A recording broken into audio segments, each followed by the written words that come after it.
Hello, everyone, and welcome to the Alliance live show number 50, baby. 50. That's right. I'm joined today by my esteemed colleague, good old Maurice, and a couple of other people that you guys might be familiar with that haven't been on the stream in a while. Some of the original OG gangsters from the Alliance live show stream. I'm actually joined by Cheeky Cutie and McLeod. Cheeky, how's it going? Good. Super excited to be here. Yes, but I can't believe it. I can't believe I got you to come back. I'm super excited to have you. And McLeod, brother, how's it going? How you been? Yeah, it's been a while. Yeah. Well, I mean, listen, we all have lives too, and sometimes you guys are doing cooler things than being on a live show, and I totally understand that. That's okay. Maurice, how you doing? Just gonna sneak in a little nonchalant guilt trip. No. But in all seriousness, when we first started this live show, if it wasn't for McLeod basically streaming so I could talk on the live show, we wouldn't have had a live show. So I mean, that was super awesome, and I always appreciate that very much. And Cheeky, pretty much held down the fort as far as the meta report is concerned. And then, she occasionally gave us some other tidbits, but she's also, one of the leaders of the Alliance, and she should be here whenever she can. But again, Cheeky also goes to school, and one day she's going to be a much more successful person than I am. So, that's why that's going on. But, Maurice, I didn't get a chance to say hi to you, even though we're here all the time. I just wanted to say hello. Hello. How are you? Swell, yourself? I'm doing excellent. Fantastic. So, Good. What we're looking at right now is some game footage of Enfys Nest. So, I'm sure you guys have heard of this character. It's pretty much on every YouTube video over the last couple of days. And Enfys Nest has swept the Star Wars Galaxy of Heroes nation, and everybody is just freaking out. What are your guys' thoughts about Enfys Nest? I mean, do you guys have any feelings, any in particular feelings that you guys think good about it, bad about it? What do you think? Well, go ahead. I've only come across her once so far. Someone in my shard wailed out on her super early on, and I did hit that team, and it was interesting. I was using my JTR team, and General Kenobi used lead the charge. My whole team attacked Nest, and just nothing happened. I just laughed and hit the auto button. I was like, okay, I see how it's gonna be, and I just let it play out. I did win, but it was interesting. She's obviously very strong. And mine's just 3 stars, but I've decided to get her up anyway. Yeah, apparently she's very easy here. I mean, have you seen Enfys Nest in Arena at all, McLeod?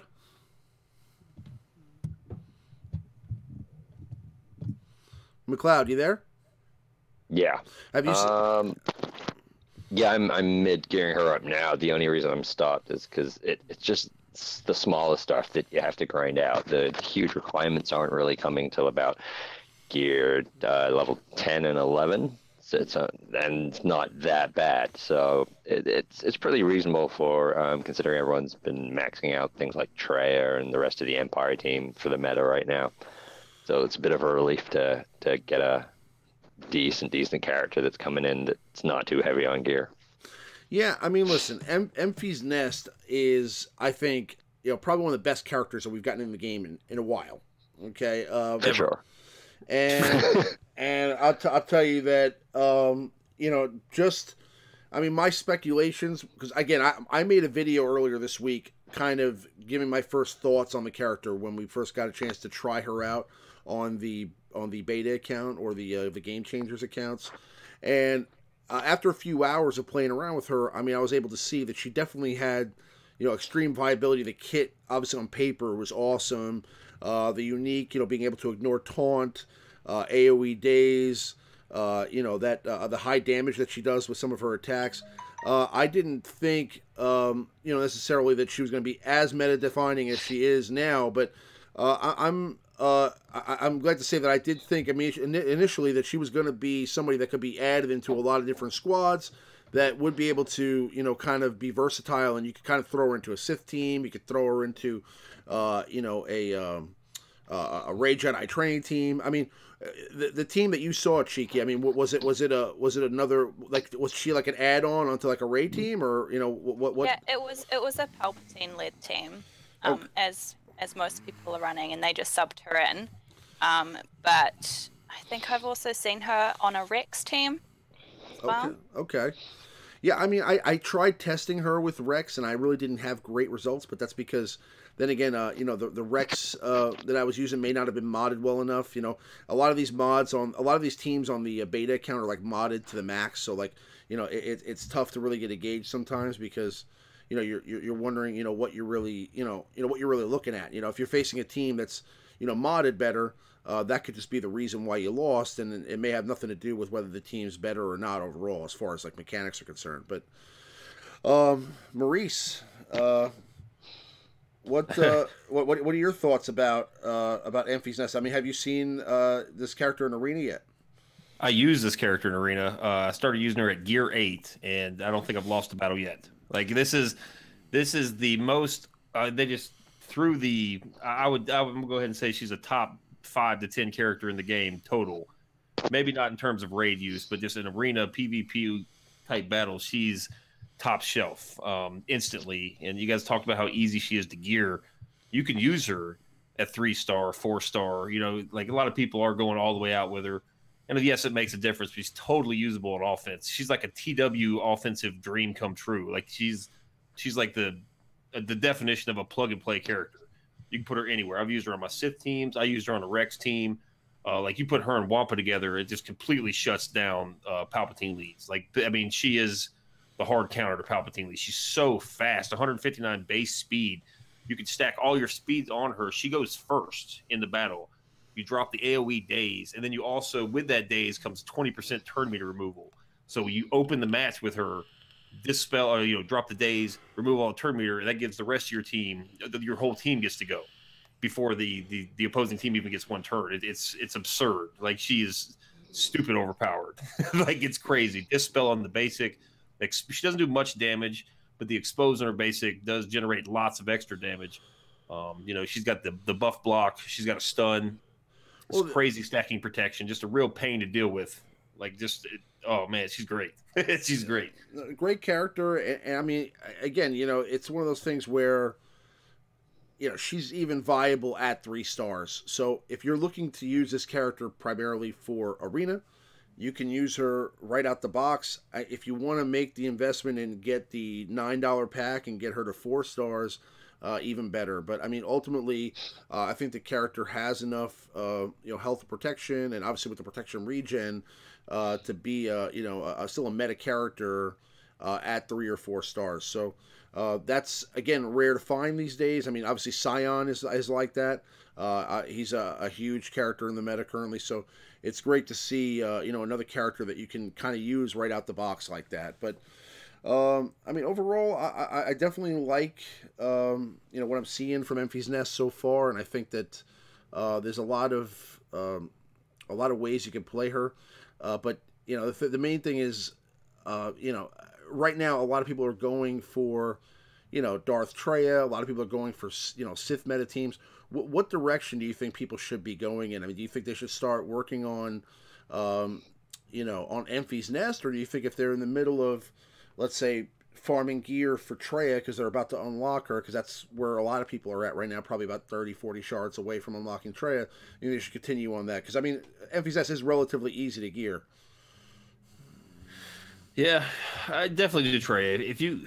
I would save your gear for Treya and just get her all the way up, because you can use them together. Like that's my current Arena team, is the Triumvirate, Nest, and Thrawn. That's my Arena team right now. And I might swap in Sith Trooper overnight, because my Nest is 3. I think she's 4-star gear, 9 or 10. I think I got her to 11 today. So she's not too difficult to take out. So I will put in Sith Trooper on defense, but just I can't lose with this team on offense. Like, it's just unbelievable how good that character is. There's You my. can use her on Rex teams. You can use her. You can use her anywhere.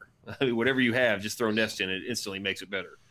Yeah, I agree with that. I mean, I've hoarded all my gear for Treya already, and I managed to gear Nest to gear 11 without dipping into my pool of gear for Treya anyway. Yeah. That's my official unlocking of Nest for you guys live on the screen right there, just so you guys can see that. Okay, but go ahead, Chica. I'm sorry. Oh, that's all I have to say. Just yeah. I mean, keep hoarding for Treya and gear her up, but Nest is so easy to gear up. You should be able to do both anyway, and do gear Nest because it seems she's awesome and can be used in so many different teams. So, I mean, being that you're one of the leaders, and you, McLeod, as well, are one of the leaders of a guild in the Alliance, and you're running a squad here of 50 people. Are you asking people to start gearing up Nest for the guild? I mean, is this going to become a requirement, you think, at some point? I mean, it's a possibility, and when it comes to things like territory war, clearly she's going to help out there, getting you those offensive banners. So maybe we're not a huge requirement kind of guild, but at some point, once we get past the whole Jedi Ray, Palpatine, and all the other defensive walls that people put up, then yeah, it's going to help when everyone gets it. But like you said, you don't really need her start up that high. So yeah, as a requirement just to unlock her, just to get through some of those battles, then yeah, I can't see that's the direction that would head. Right. That'd be good. Right, because she's, you can use her in territory wars as like a 3 or 4 star character. But do you think this character is going to become essential for like maybe the Sith raid at some point, where we're going to have to shell out the buku bucks in order to clear the to get the top Sith raid rewards? I mean, we're at the point now where I guess if you unlock Treya, that's really what your main objective is, and then you'll just wait the 3 or 4 years or however long it's going to take you to get her to 7 stars, But I think it depends where you're at with your Sith raid and your guild. If you guys are clearing it pretty easily, I mean, we're pretty lucky inside. We've managed to get to the point where we're basically we don't have zeros anymore because we got that nice new join button. But yeah. We can clear our Sith raid no problem now. So... We had a little issues with the join button the last week or so. Yeah, that's been a lot of fun for guild leaders. It's nice, but there was definitely a learning curve. Everyone's hitting stuff randomly and stuff opens up at your time. You're like, oh. I had raids launching before they were supposed to launch. I was like, oh my goodness, looks like we're switching the tank and rancor day this week. That's funny. Do you I mean, do you think that Enfys Nest is a good character for let's say the Sith raid? I mean, do you think that she could do well in like P4? I mean, listen, everybody's doing well with raid Jedi training in certain areas. I think obviously you can use Asajj and the Night Sisters to do well, also, but. I mean, do you think this character kind of brings another dimension to maybe the Scoundrels to make them kind of a squad for the Sith raid? Yeah, I haven't really looked too much into her uses in the raid. Just I mean, she came out 3 days ago, and I don't know if they've been announcing these characters, but both her and what's the previous Scoundrel we got? They were like shocked, surprised to me. I had no idea they were coming. They just like showed up in the game. Like I got a client restart, all of a sudden I get a new character. I'm like, all right. So I mean, I think there's a hole in P3 where everyone's just using that Chex Mix team, and she's got that AoE daze that can shut those sabers down, Treya's saber. So I think maybe we'll see people start developing other P3 teams outside of this Chex Mix team that's honestly getting a little boring. And I mean, the ceiling of it is capped. Like you can only get so much. Like there's really not. Once you get it, and that you're done. Right. So it'd be nice to see some. It'd be nice to see some different options for P3 because I'd like to use some of those like Death Trooper, CLS. I'd like to use those characters in other teams that would probably generate higher scores for me, but they're locked in right now for P3. I think in terms of Sith Raid, what she's going to add is people experimenting and finding those teams that allow you to start soloing certain parts of the raid, like everyone's done with all the other raids. Because right now, like before she came out, everyone's kind of figured out how to beat the Sith raid in general. So now it's just a case of, you know, how much can you do in a single phase, or how much of the raid can you do as a whole? And she's going to be adding to the mix there to see who's going to be the first one to come up with a new comp that can do really large parts of it soloed. Going back to what we were talking about with Traya as far as getting her, doesn't it feel like it's taking a lot longer than it took with Kenobi? I don't know. For some reason, to me, it just feels like with Kenobi, like I felt like Kenobi was like almost instantaneous. Like we got Kenobi so fast, and it feels like Traya has been just like a very slow grind. And it's the same amount of shards. You know what I'm saying? I think we're getting the same amount of shards, right, for the character. Yes. So I mean, I don't know. To me, it just feels like a lot longer. Maybe that's just because I suck now, and I was good before. You know what I'm saying? But I think Kenobi was the raid that they equaled it out, where everyone got 7 regardless. Wasn't it at 7? That what you get from Kenobi shards? Maybe it was a higher amount for Kenobi. It's maybe that's what I'm. Maybe was it 6? Yeah, I think you can get 6 or 5 if you're really low down the order on the Sith. That the minimum is now 5 shard, I think, is the lowest you can get out of the raid rewards. So if you didn't come up at least in the top kind of 30 to 20, where you're getting 6, 7 and above, then it might be a little slower. That's what grinding her out. That's what I get, 5 every time. 5 shards. Yeah, so yeah, that's it. You're a couple shards down on what you used to automatically get. The minimum threshold's been kind of lowered a little for Traya. I'm a 5 kind of guy. You know, I mean, when it comes to the Sith raid, you're a 0 posting kind of guy. I'm a 0 posting kind of guy. You know, I've always been. Listen, I have no qualms about it. Okay, I've always been an arena guy. All right, and even though my arena team sucks right now, you know, I used to be an arena guy, and I like to think about myself, you know, back in the good old days when I was awesome. You know, kind of like most high school quarterbacks do. You know what I'm saying? They just think about themselves back in the day when they used to be awesome. Everybody lives in. We're having a throwback stream tonight. Yeah, this is the 50th, baby. You know, who thought, you know, when we first stitched together what we called the Alliance Live Show #1, that we'd be here at number 50 today, and you know, we'd be sitting here with Cheeky Cutie and McLeod. The only thing missing here right now is a swindler. Okay, it's still a possibility. Okay, I threw him the link. All right, he could be here any minute. All right, and it's gonna happen. All of a sudden, it's gonna be like, "Hello, Cassispella here." It's gonna happen. Okay, you know, I believe in it. You should too, because I don't know. I just want it to happen. But we all do. It'll be. I would be really excited about it. You know, but I mean, especially considering we're sitting here talking about like scoundrels. I mean, this is the best time for a Swindler's Minute if I've ever seen one before. I mean, this is like Castor's show. Cassispella should be sitting here like literally fidgeting to try to get on here and talking about the scoundrels right now, because I mean the scoundrels just literally got like 7 characters out of nowhere. I mean, like, you know, for a guy who's a scoundrel fan, I mean, this is the time to be here. But man, this piece of gear is just like, am I just going nuts? See, that's the type of stuff I had to farm like excessively for. I run out of that stuff constantly. Just you gotta like I said, it's the little stuff. Yeah, it's the little things. I mean, there are 6 energy kind of nodes that you can get, so it's not bad. But obviously, if you don't want to go nuts with your refreshes, once you get through your 50 crystal refresh level, and you're kind of waiting just for the next day to grind them out. Well, listen, and Visas takes a ton of that stuff, and I just geared her up to about gear 10, and she takes massive amounts of that white and green stuff. Well, I mean, or if you got loads and loads of ally points, you can hit there and hit that refresh button on your bronziums forever. I was just going to say, I'm pretty sure I didn't get stuck because I've been like spamming my bronzium pulls lately. We're still waiting for that multiple buy, CG, please. Yeah. I mean, I don't need mod management. I need a multiple buy on the bronzium packs, please. Why not both? Sure.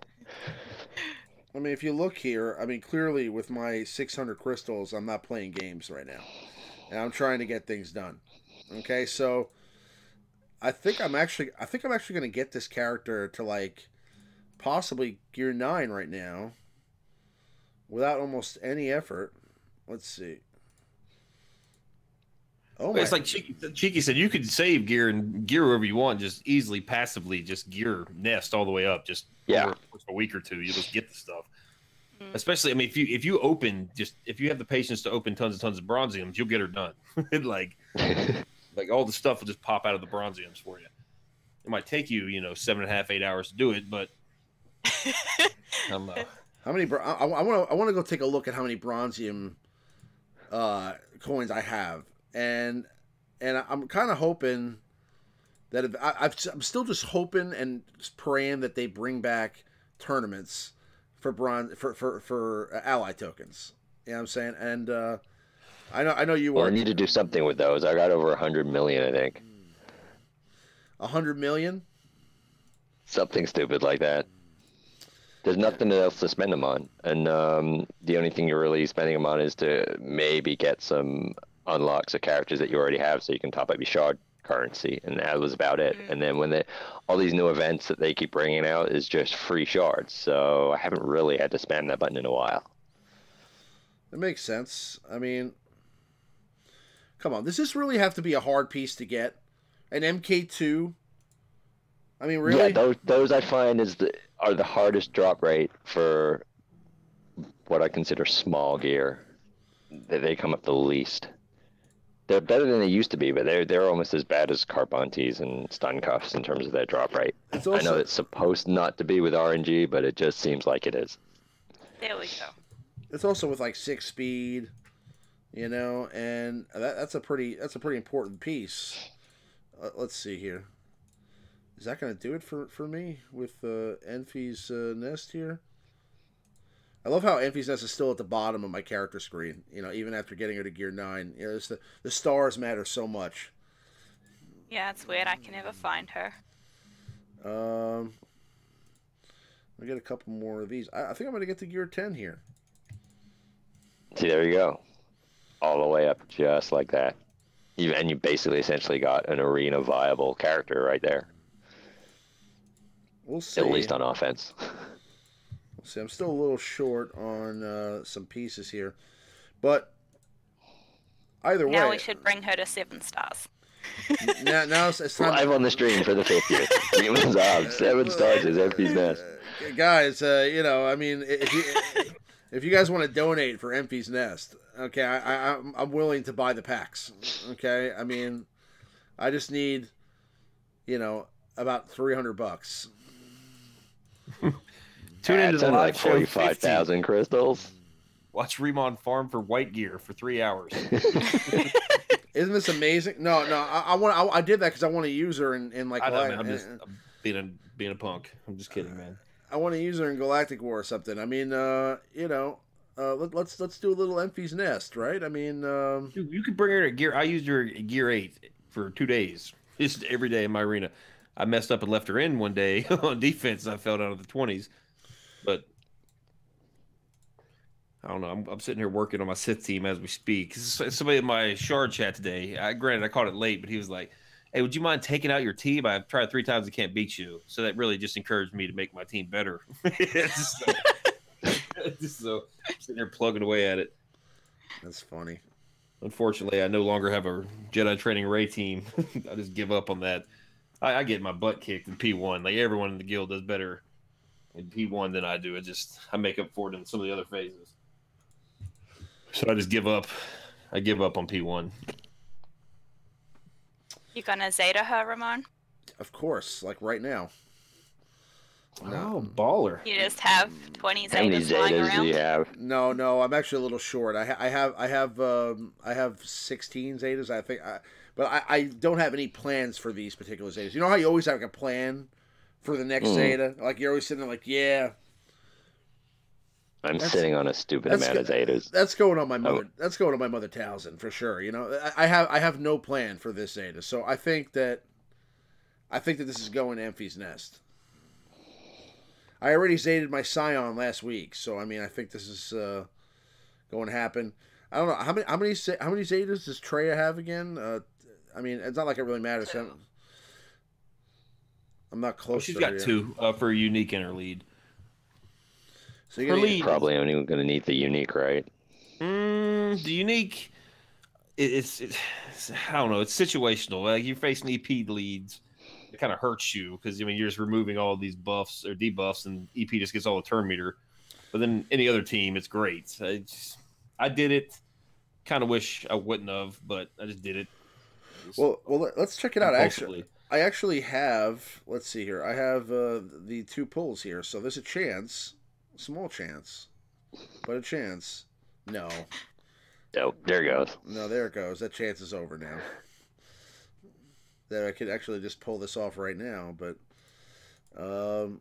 yeah, and I don't have enough I don't have enough fleet currency to buy another Zeta. So we're just gonna have to go ahead and deal with it. Okay, we're just gonna deal with without being able to ignore taunt. So this is a kind of handicapped Enfys Nest, like a gimpy Enfys Nest, if you will. But before we get into Enfys Nest gameplay, I would like to do the meta report in the top 10. I think it's only appropriate, okay, being that Cheeky Cutie's here, that she actually kind of navigate us through the meta report. And I don't know what's been going on. not only do you not know what's going on, but I'm totally throwing you under the bus here. So I mean, this is perfect timing for you to do this. Let's take a look. I will start it off, and you can kind of just chime in wherever you like. Okay, but Sure. Let's take a look here at the meta right now. Okay, and it looks like we've got. It looks like Emperor Palpatine is just kind of dominating everything. I mean, if you could just give half the pie to Emperor Palpatine, that's pretty much what's going on right now. But what is interesting about this is, again, Darth Treya's piece of the pie continues to get larger. So she's now number 5 still. She was number 5 last week. Still behind CLS. But CLS is slowly falling out of the meta. And Rey Jedi Training is going with him. Rex is up there because Rex will always be up there when it comes to countering any team, really. But we're also seeing a lot less of the Night Sister squads, and I believe last week we were seeing some Darth Maul up there, but that's now gone, and we're seeing some actually Asajj Ventress up there, which is kind of interesting. I mean, do you guys see Night Sisters coming back in Arena at all? No, they've been going away. No. There's, they're I gone. think, one team on my shard, one Night Sister team, and it sits somewhere 30 to 50. Yeah, the diehard Nice. Night Sisters on my shard have just recently switched to the whole Empire Palpatine thing. Mm. And they were fully maxed Night Sister teams, and they were doing okay and just holding out. But even they've switched now. So in the top, like, let's say the top 20 in your Arena, Cheeky, is it all Palpatine? Pretty much. This little pie chart here is a pretty accurate reflection, I think, of what my shard looks like. In fact, it'd probably be more Palpatine heavy.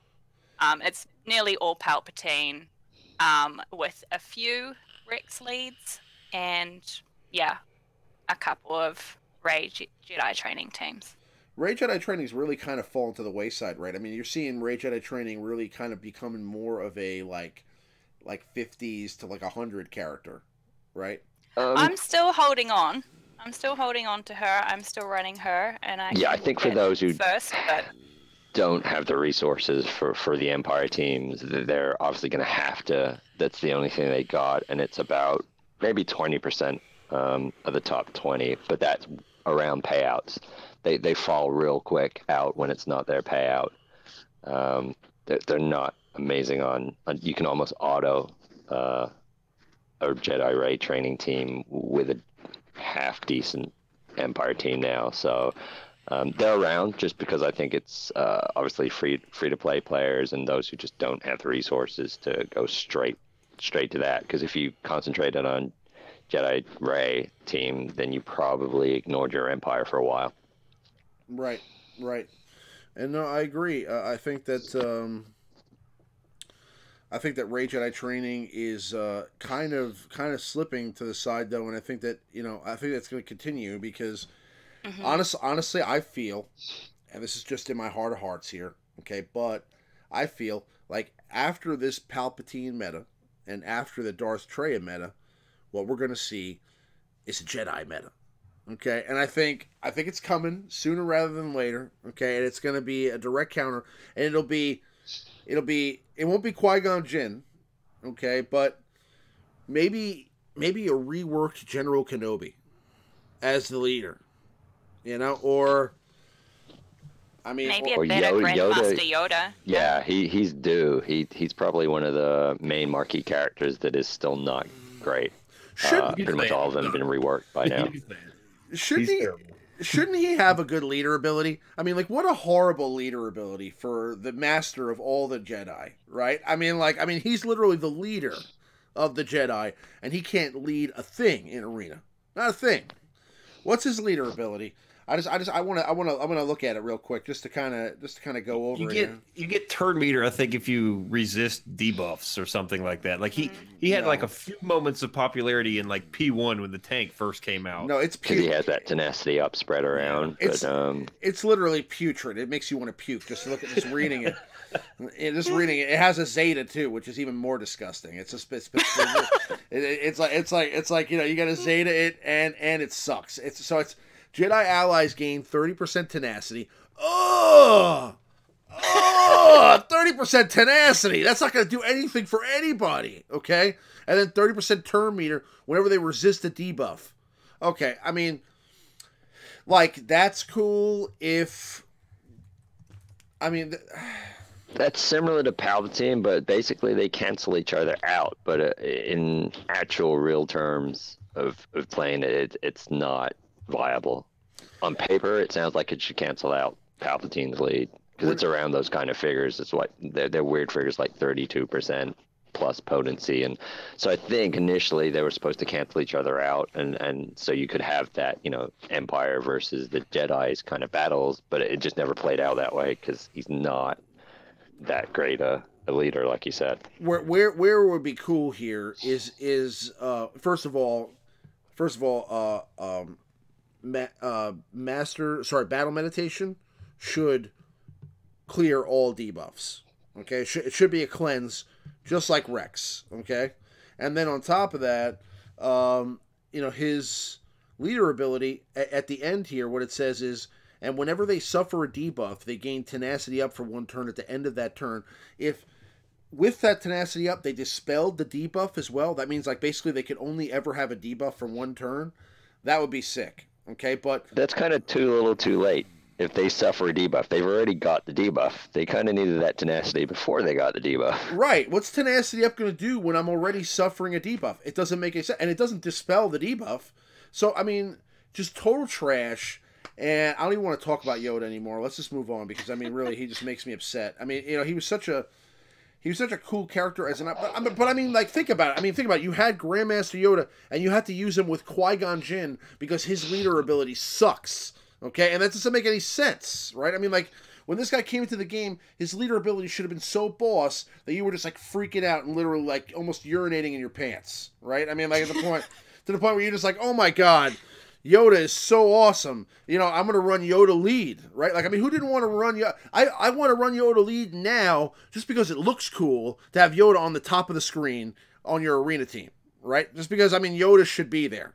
But... yeah, I mean, Hermit Yoda came into the game and has more use than Grandmaster Yoda, which in theory, Hermit Yoda is old, dried up, and not that great anymore, but in the game sense, he's far better, so... And he doesn't have a leader ability either. Yoda in general is the Grand Master of the Jedi, and his leader ability blows. Anyway, we're gonna move on to the top 10 squad members at rank 1 because this is disgusting. All right, next, this top 10 squad members at rank 1. This is kind of interesting. General Kenobi is now below Darth Vader in the top 10 squad members at rank 1. So Darth Vader, a character who is essentially entirely useless, is now ahead of General Kenobi. Your thoughts, Maurice?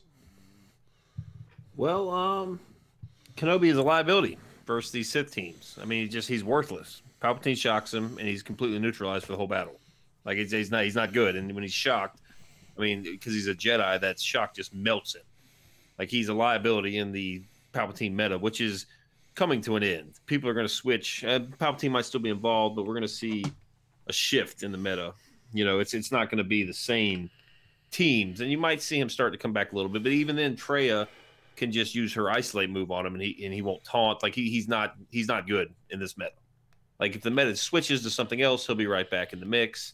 You know, I'm sure we'll still see some people using like Rex teams with him, but right now he doesn't really do anything. He gets shocked or he gets isolated, he gets fractured, whatever the case may be, and just sits there and does nothing. Like you're much better off using somebody else, like Nest, sub in Nest. Like if your team, it's like, remember that old saying we had years ago? It's like, well, if you can't win, just sub in B2. And now it's like if you can't win, just sub in Nest. Like that's a real thing.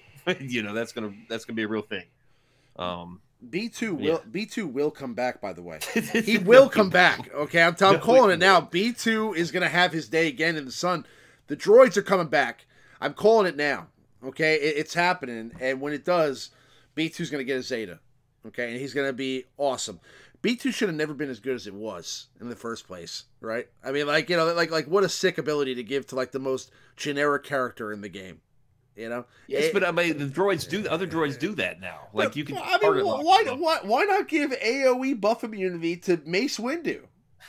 Why? Right? B2 battle droid?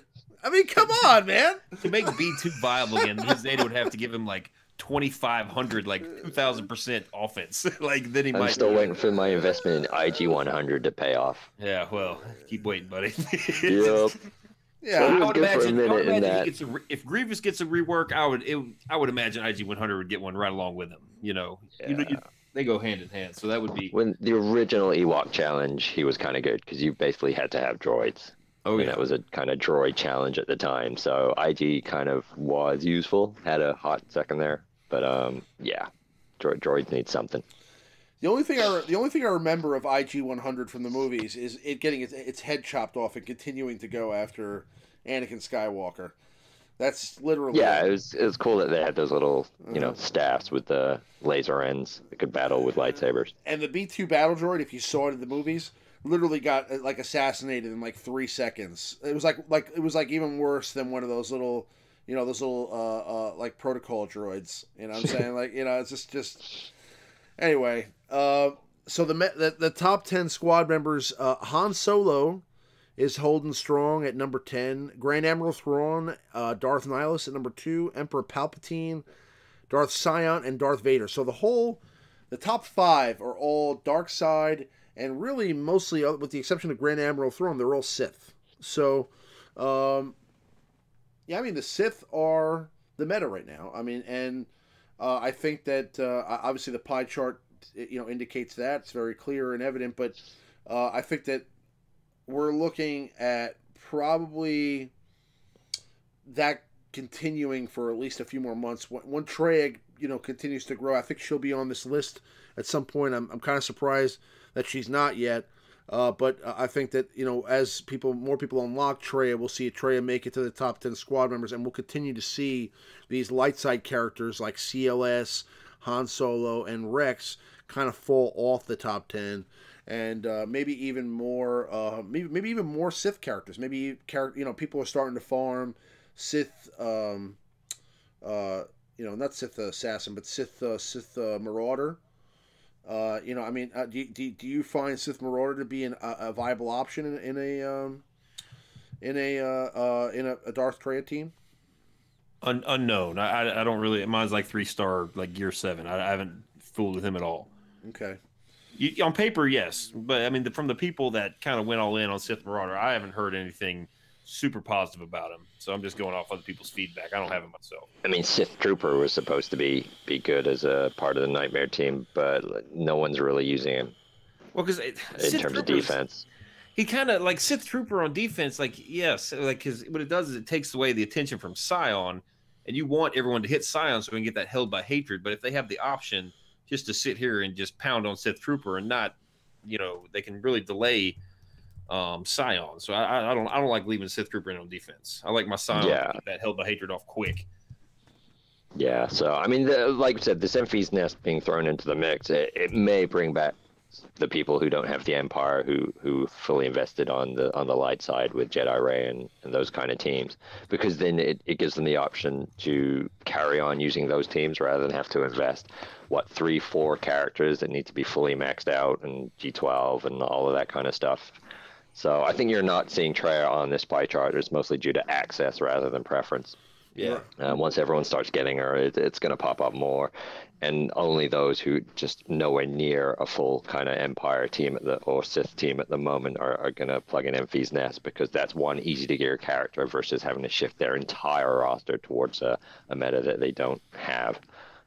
Yeah, no, it makes perfect sense. But that pretty much rounds out the top 10 squad members at rank 1. What we're going to do now is we're going to move on to our top 5. And this week,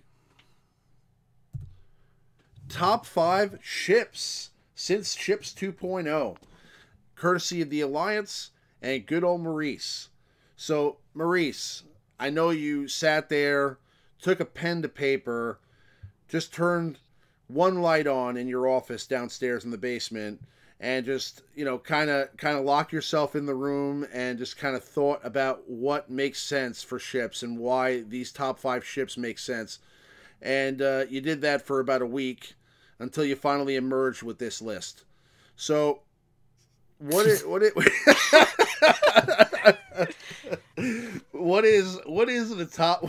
5? Number 5 explains why he nearly missed his 600 the other day. It was Maurice's birthday yesterday, and he was in the basement making this list. He skipped his birthday. All right, so what? Yeah, someone else is 52.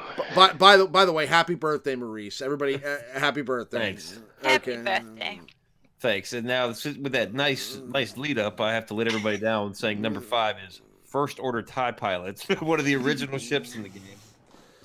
Thank you for the nice build up for that bombshell. Number 5 is First Order TIE Pilot.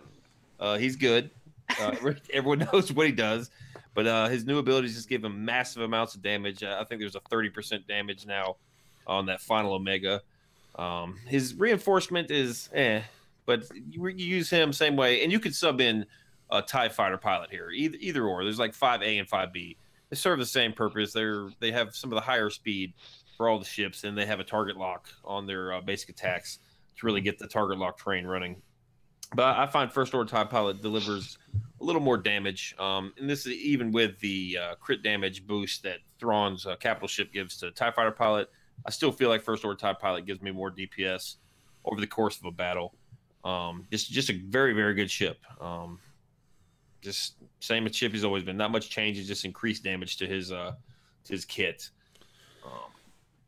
Yeah, overall, I mean, it seems like he's still a viable ship, and probably still one of the more high damage attackers that are left in the ships. And again, there's still a lot of gameplay here and testing, and still a lot of time to really assess what the best ships are.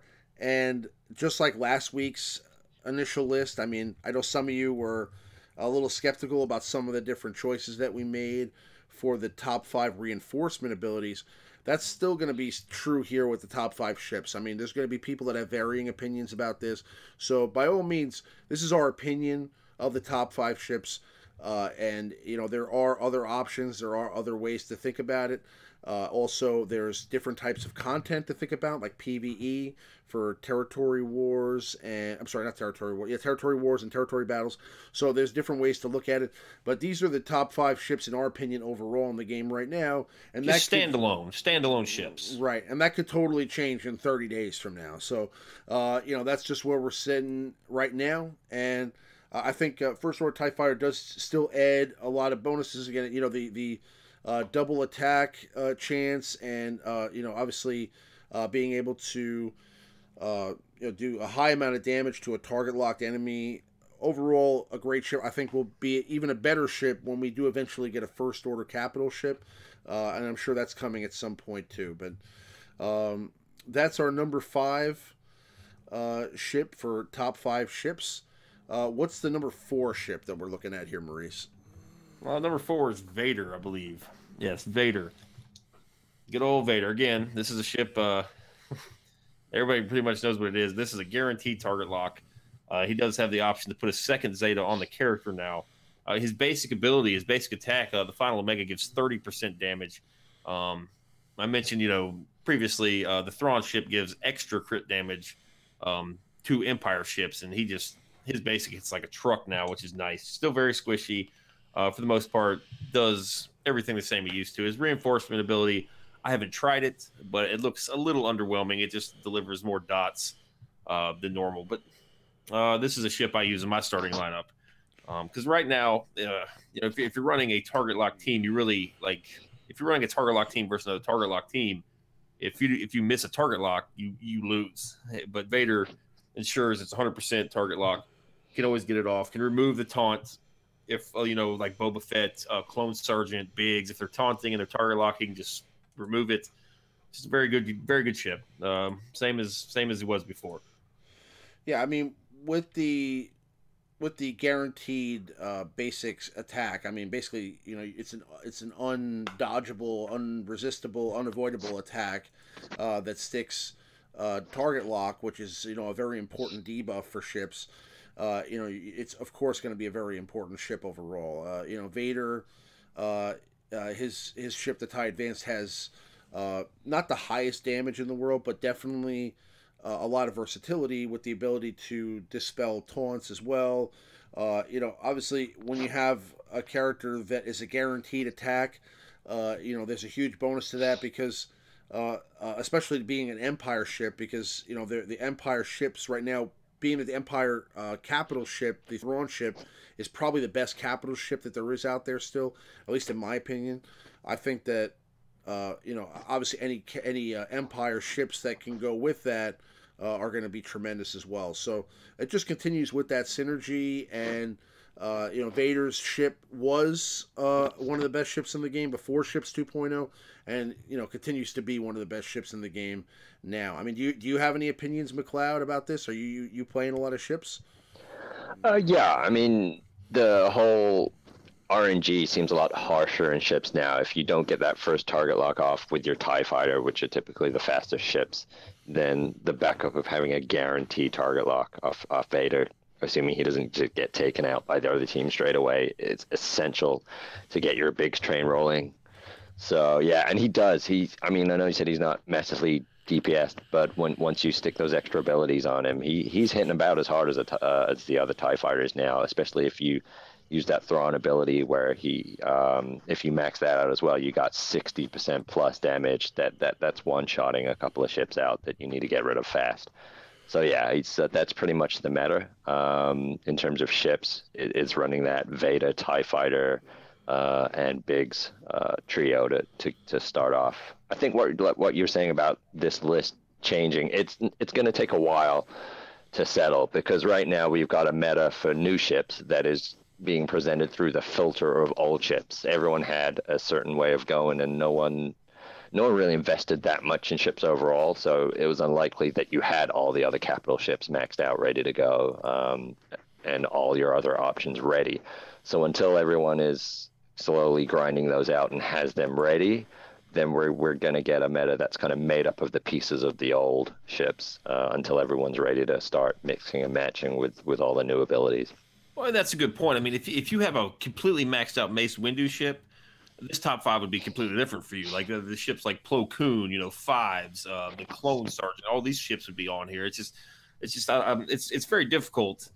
I try to do standalone ships, and it's tough to do because certain ships work for certain capital ships, and I do think the capital ships are more balanced now. They did a nice job. I think they did a very nice job overall balancing. It's just it's just the fact that no one has every single ship Right, and every single capital ship ready to go. So like I said, it's through the filter of the old ships that we're getting the current meta of the new ships until everyone's up to speed with all the others, and then can start experimenting at the same levels.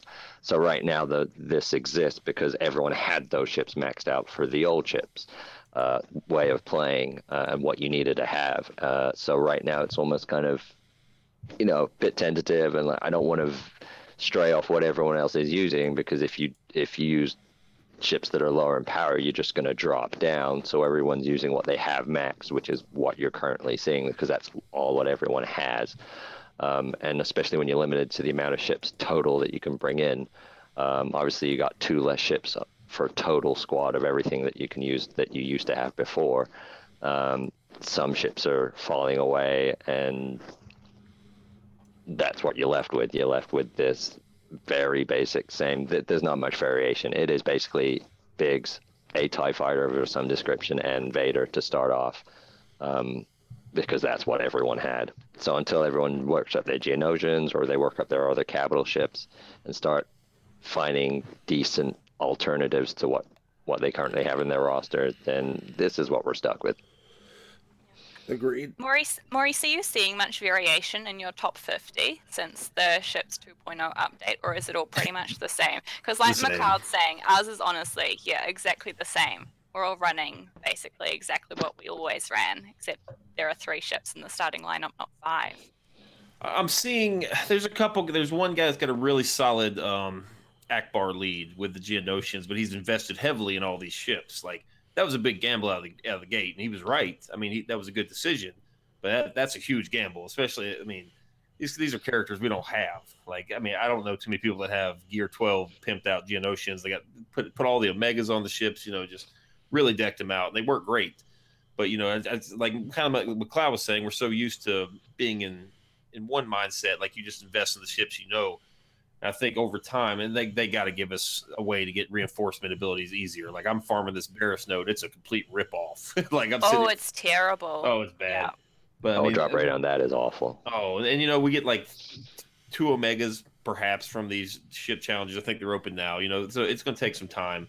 You really have to be. It's tough to gamble on certain ships that you think might be good when it takes 20 Omegas that takes you 2 weeks to accumulate.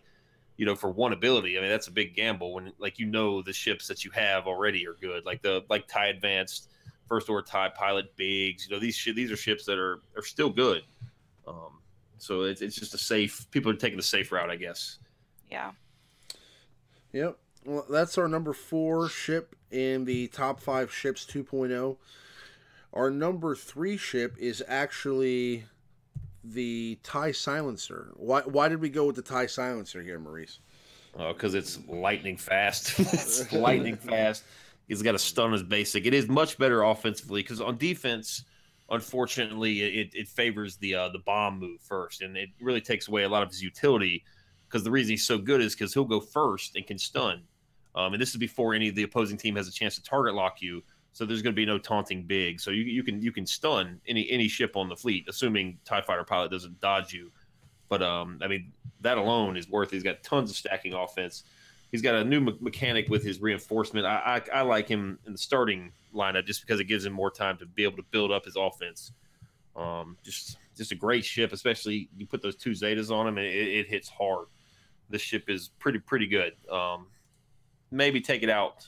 Like on your last battle, like I wouldn't leave it in on defense, but offensively, it's definitely one of the better ships available.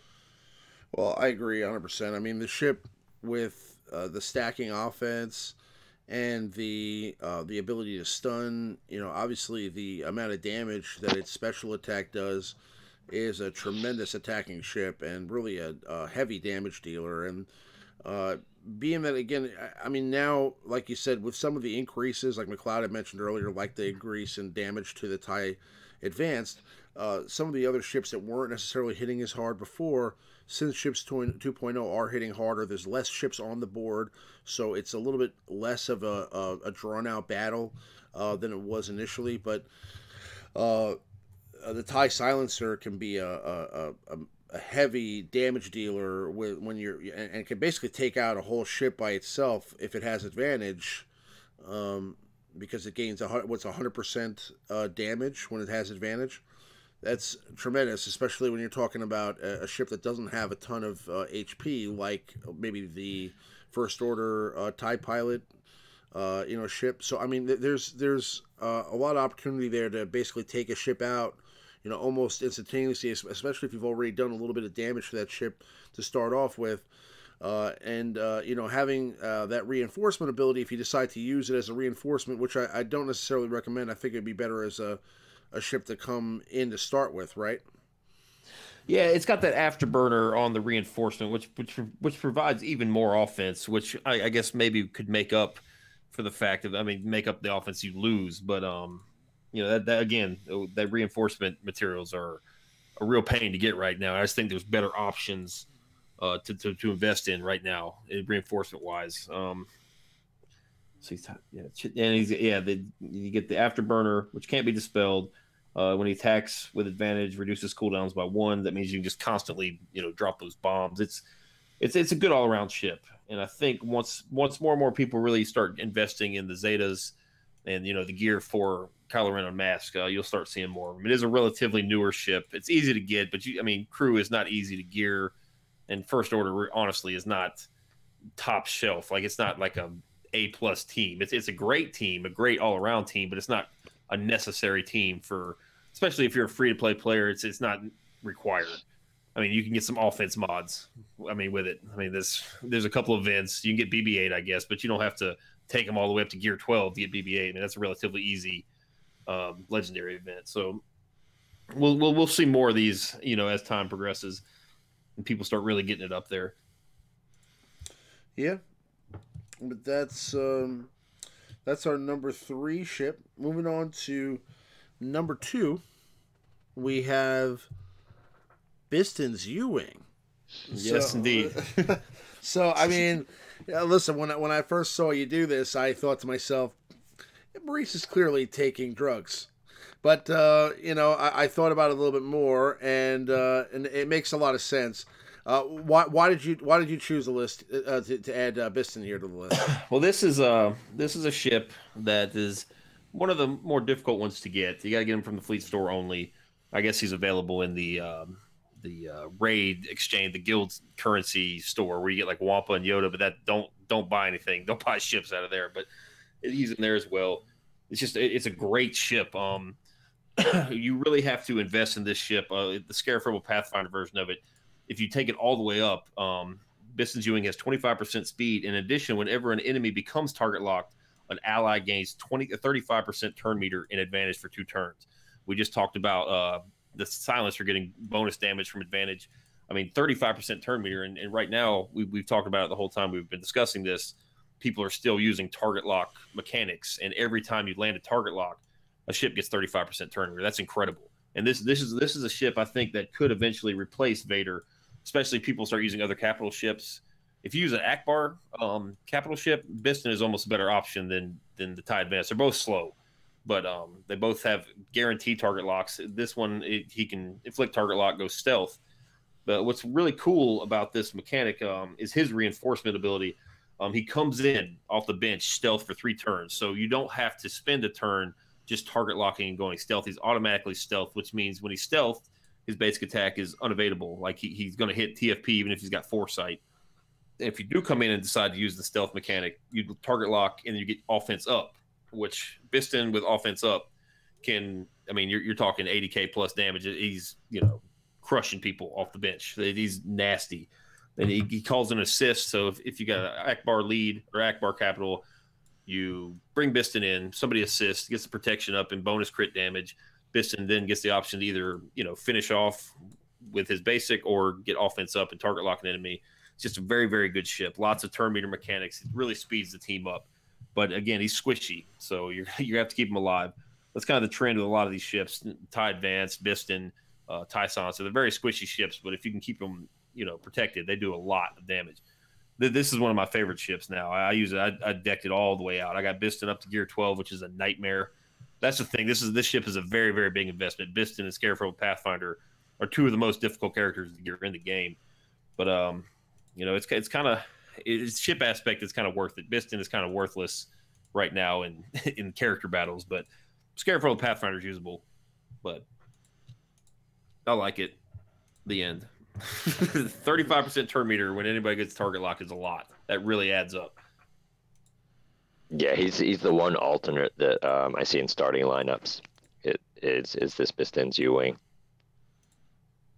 So it's Very, proving very true in kind of real world situations. You know, I agree 100%. I mean, I think that this could be kind of a sleeper when it comes to ships that you can, you know, let's say plug into a new meta, and you know, obviously the ability to stealth, and you know, the only real problem with this ship that I see is the characters, right? Because they're not really necessarily meta characters.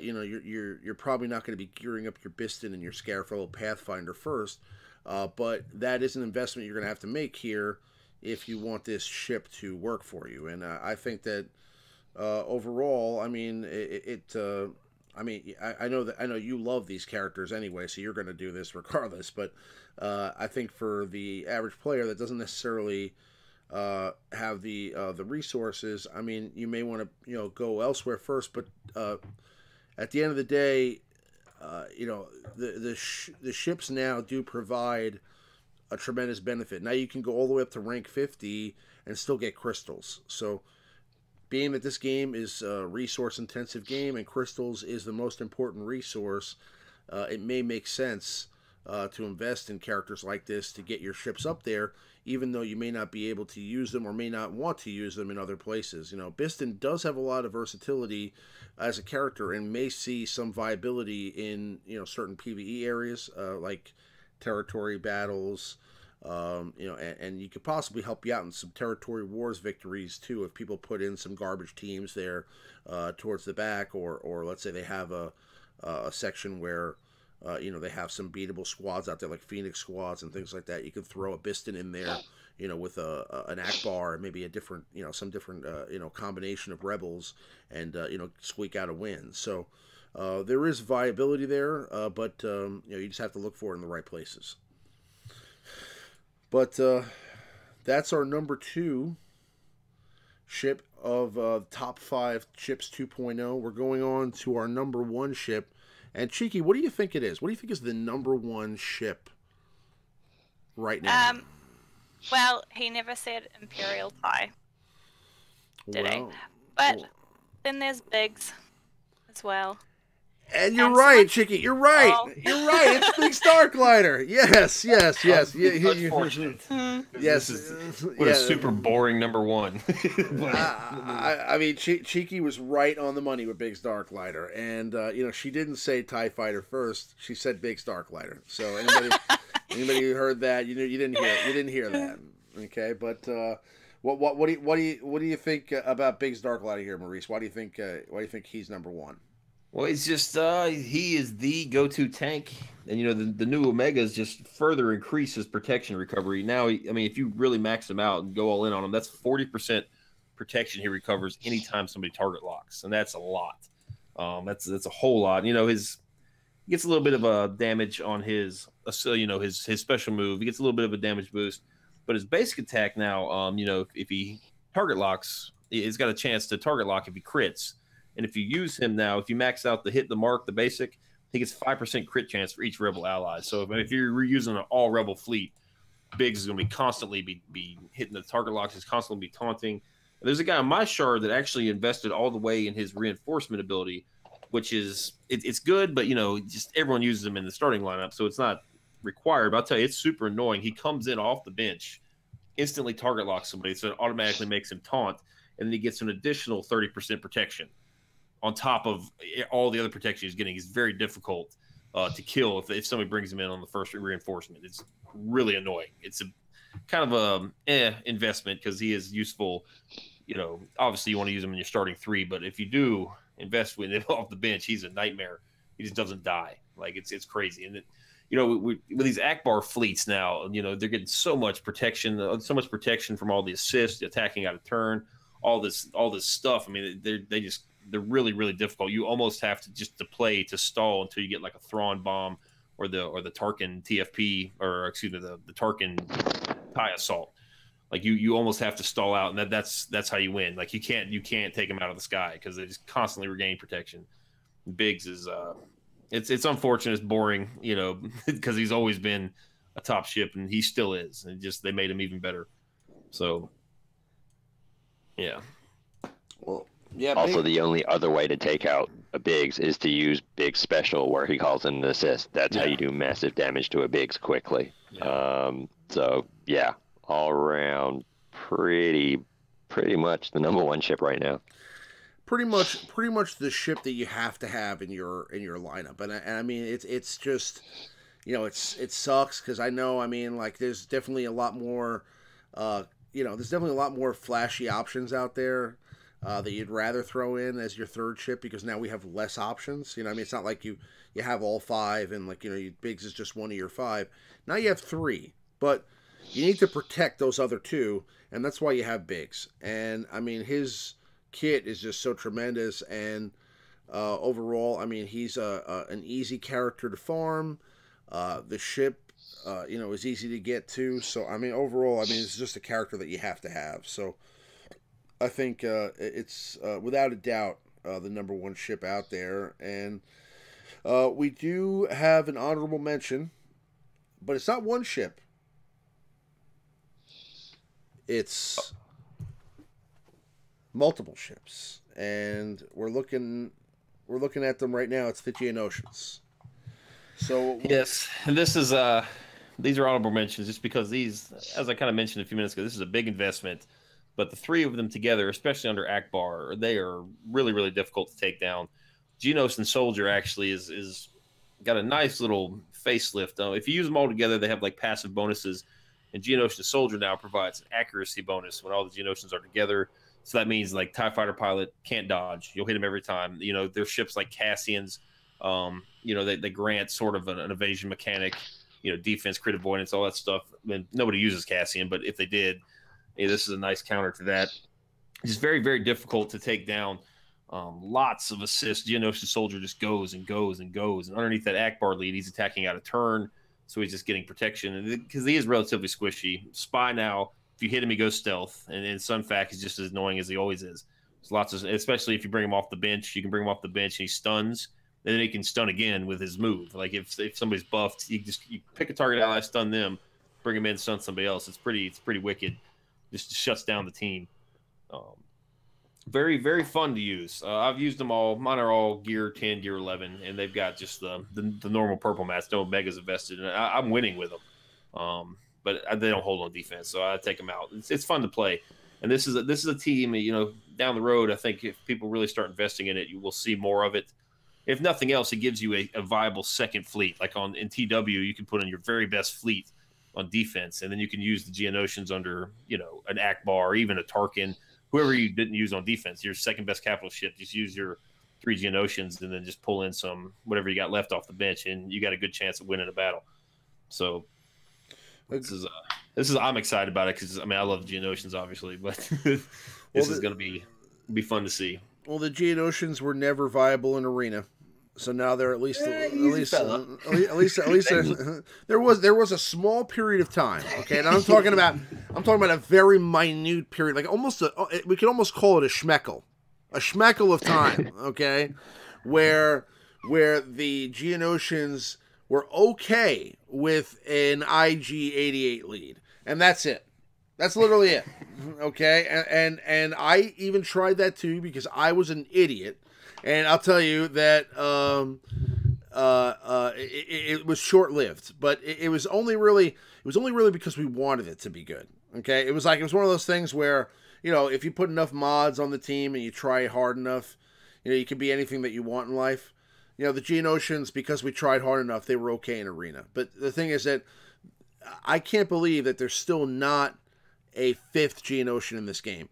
How could you do this? You know what I'm saying? How could you sell Sunfac and then not give us a 5th? I mean, there should be a Geonosian commander in here. Or, Sunfac's brother, Guadalupe should be in this game. Guadalupe, huh? that's his brother. That's his brother's name. Listen. Geonosian Soldier, Geonosian Spy, Guadalupe. Tell me you wouldn't farm Guadalupe right away. Okay, because I Yes, would. I absolutely would. I would. But no, yeah, the ships are great. Geonosian Soldier calls in assist. Geonosian Spy calls in assist for stealthed allies. Sunfac has a passive taunt, and obviously his reinforcement ability is also really good as well. Overall, all these ships add a ton of value and can be great. I think more so as reinforcements than a ship combination. But Maurice will probably tell you different. So. No, Spy's reinforcement ability is really, really great. If you max it out, he comes in, and granted, you have to target an ally, so that ally is probably going to be taunting already, but it will pull out a second ship to taunt. So, I mean, you just don't have to hit the taunting ship. Like, if he comes in, he'll give Biggs a second taunt, then he might make TFP taunt or first or TIE pilot taunt. Some other ship that's being protected by the tanks just pulls them right out, and you can just blow them up and just, it's really cool. We're not going to see that mechanic too much out of the gates. I wouldn't recommend investing in that as your first reinforcement ability, but it is a cool one for 6-8 months down the road when we get some more access to these ability maps. Right, and we have all the reinforcement abilities at that point, hopefully. We'll see. But that was our top 5 ships, courtesy of the Alliance and good old Maurice. And if you like that, please like and subscribe the video. We will be back next week with another top 5. And I'm not sure yet what that top 5 is going to be. It's going to be a surprise. We haven't decided yet. But I'm sure it'll be good. And it'll probably be related to, some things that happen over the course of the next few days. So just keep your eyes peeled for that. But let's get back to some gameplay. And you guys are going to be a little surprised here. But while you were watching our glorious top 5 ships presentation, I managed to get my Enfys Nest to gear 11, almost gear 12, and I didn't get a Zeta on there, but I mean, still, that's pretty boss, right? Yes, very boss. That's pretty boss. So my Enfys Nest is now gear 11. Just went ahead and threw those stun guns on her, huh? Just take these. Yeah, why not? Why not? So we're going to go ahead and try Enfys Nest in Arena here.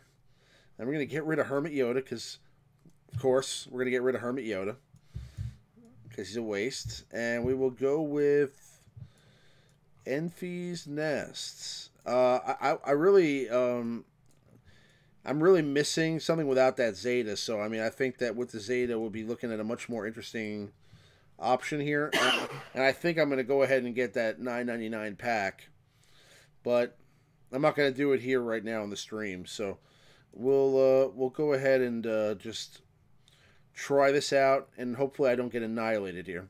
Well, I mean, this particular lineup, you don't really need the Zeta. You've got Rey that can dispel, you've got CLS that can dispel, and then Nest can dispel on her basics. I mean, you're not really having an issue with a tank. They don't even have a tank on this team, so you don't. Or they got Kenobi, I guess, but you can shut him down with Rey, and he won't. So should be interesting.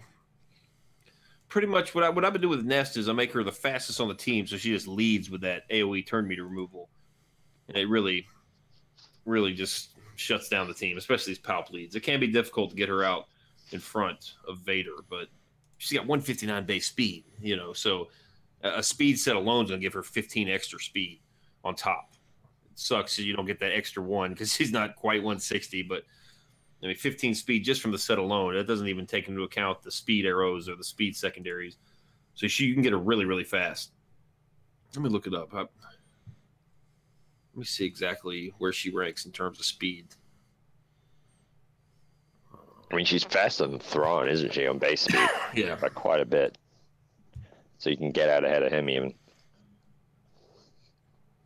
Let's sort by speed. Yes. Yeah, the only characters faster are... well, there's a lot, but... yeah. I mean, she's 159. I mean, you got powerhouse characters such as Zam Wessel and Jyn Erso faster. Count Dooku's faster. But she is definitely, I think she's 12th. 1, 2, 3, 4, 5, 6. Bam! 7, 8, 9, 10, Bam! 11. Feel that, Darth Nihilus. So, are you jealous of my Enfys Nest right now, Cheeky? I know you're totally jealous. I know you're totally. Mine's also gear 11. I know you're totally jealous of my Enfys Nest. Let's I don't have 2 random stun guns on there though. Come on. That's the most badass Enfys Nest you've ever seen. Okay. She's pretty badass, yes. Yes. I haven't actually used mine yet. I'm not discounting your characters, but I'm saying you just randomly picked this team together and threw Nest in, and you clobbered the other team. You know what I mean? Like just randomly put together a team and threw in Nest, and you win. That's because I got a boss 3-star Enfys Nest. Yeah. And my Enfys Nest. I mean, listen, I'm not in a high level arena match right now, so that's probably part of the reason. But yeah, I mean, I think I'm gonna go with the full Enfys Nest. I think I'm gonna Zeta Enfys Nest. I'm gonna get Enfys Nest to 4 stars, and I'm just gonna run that Gear 11, 4-star Enfys Nest for a little while, because I mean that's just cool, and it'll help me out in territory wars too. I mean, I can help win a couple of battles with that character, and kind of throw that character in any squad. So I'm pretty excited about that. But we'll do another arena battle here in a few minutes. But let's start with some questions. If you guys have any questions you'd like asked on the stream, or any topics you'd like to discuss, now is the time. We have McLeod and Cheeky here today too that can answer any questions that you guys have. I know that tons of you have questions for Cheeky Cutie, so please get them in immediately. Have you guys talked about quests? No, we haven't. What do you think about them? How they're gonna take a lifetime to finish? Well, let's take a look at them real quick, okay? And they are kind of funny. I read a couple of them. Let's see here.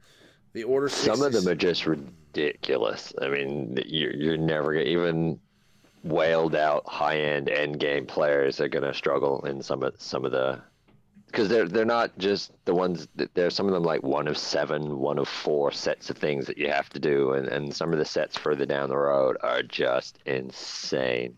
You get like Gear 12 characters. I think there's one you have to Gear 12 yeah, like 12 Ahsoka. Cassian. Yeah, Gear 12 Cassian. Come on. Get out of here. That comes No, thanks. after the 1,000 battles with Ahsoka. Well, you have to fulfill Boba Fett's contract 500 times. Yes. I mean, some of them are, you're gonna do anecdotally through like territory battles and whatnot, but yeah, to target some of those things.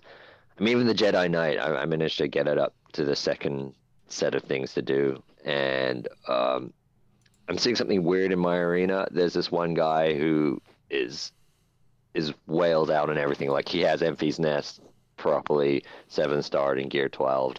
And that's less than a week since release. And he has decided to stick in a team of Jawas. I think he's trying to get himself dropped to a point in arena where he can do the battles and win Jedi battles for that quest, because I can't think why he would stick in a set of Jawas to, he's top 10, and just before reset tonight, he stuck in a team of Jawas. So That's funny. That's the only reason we can think he's doing that, because he's one of the few people that has Traya. Like I said, he just wailed out on Enfys Nest, and then suddenly the last thing he did before he switched to Jawas was stick in a team with Traya and Enfys Nest, and then he's sticking in a 79k Jawa team. So I think he's purposely trying to get dropped to the point where he can win 10 battles in arena with his Jedi to get that quest. Right. It's possible. It makes sense. Because he's easily going to get himself back up. You know what? You know what makes even more sense? 1,000 Empire enemies with Ahsoka Fulcrum. That's going to take a while. I've done 700. What? I'm going for it. You're going for it. So you'll get that title. What's the title there for that? Hold on. Are you going to get the title? Mm-hmm. That's a pretty cool title. That is a pretty cool title, actually. I'm jealous of you and your Fulcrum title. I saw it and I thought this quest looked like a serious pain to do, and so I thought I had to try and do it first, so I'd be the only Fulcrum around. You're pretty much going to be the only Fulcrum around. Yeah, or I want to meet the ship captain, the guy who wins 2,500 ship fleet arena battles. let's see. Sith agents. I mean, honestly, I gotta tell you the truth about these titles. I'm not interested, you know, and I'll tell you why. Okay, because first of all, I mean, I've accomplished certain things in this game that are not accounted for with these titles. Okay, and I'm not really thrilled about the fact that, I mean, listen, I've sat at rank 1 in my arena for like a week, you know, without moving once. That should earn a title, you know. I mean, or taking rank 1 every day for 30 days at your payout. That should earn a title. True. That should earn a title. Yeah. You know, or winning a tournament. You know, when we had tournaments, if you finish, I finished like top 5 in like 5 tournaments.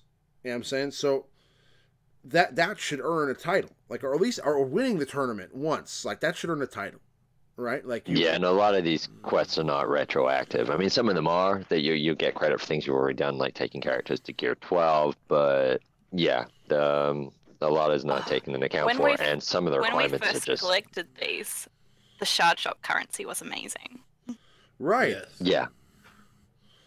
Right. I mean, but that's what I'm saying. It's like, you know, there was like, I mean, there were actually things that you had to do in this game that were like challenging, and they were like a feat. I mean, being number 3 or 4 or 1 or 2 in a tournament of thousands of people, that's a much bigger accomplishment than beating Emperor, you know, Palpatine's Emperor's Demise Mythic tier number 3.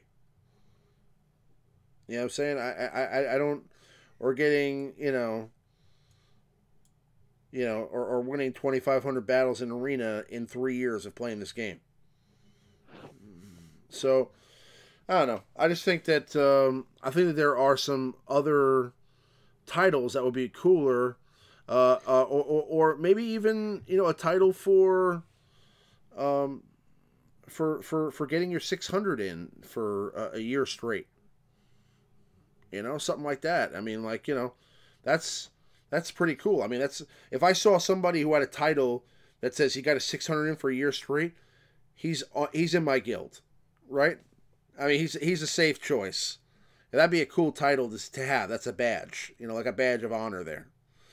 You know, so I think that, you know, there should be other titles. I mean, I like the idea, like the general idea of giving titles or badges or awards to players is really good. I like that it's a step in the right direction. I just think that they're like the ones that they chose.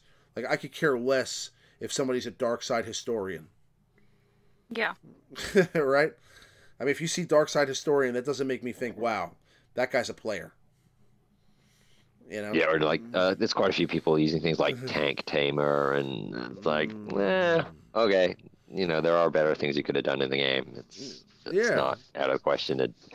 But yeah, I mean, I think, especially in terms of ones with quests with different tiers, they need to be a little more realistic and make them a little more attainable by you know, free to play and new players.